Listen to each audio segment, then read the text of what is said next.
Because young people, the older ones couldn't do anything, so they joined them. But these journalists were like revolutionaries. They didn't carry guns, but they had their pens. And the media was very, very powerful, particularly, the script medium.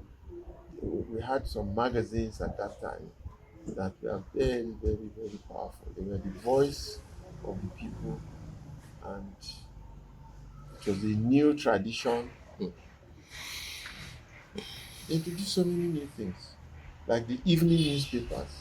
When the evening newspapers came up for the very first time, everybody, that was their source of news, and they shaped society.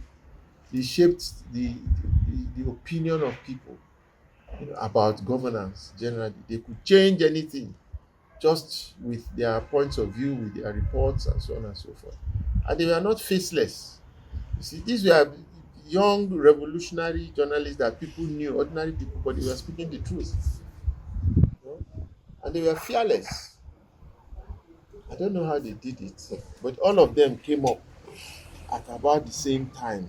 You know, from them, Delegiwa them, that era, to Osifo, Onome, Whiskey, and all of that, and then they came to their Bayon Onuga with Kehinde and all those people. You don't want us to talk here. I mean, don't let us talk, because these people install. You see what is happening in Nigeria today? It is their handiwork. They don't realize it. For example, that Bola Tinubu is president of this country today. They may not say they did it, they didn't do it, but you see, without them, he would never have become president of this country.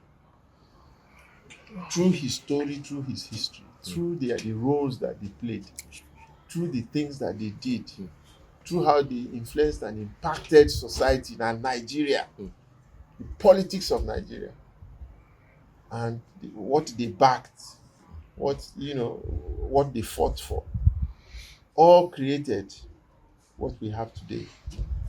And if we look beneath the surface of things, because I like that, to look beneath the surface of things, Bola Ahmed Tinubu is not a saint. He's not. I don't want to use the right word, but the man has shown he's a master at the game, and he has done great things in Nigeria before now to point out as evidence of the things that he can still do.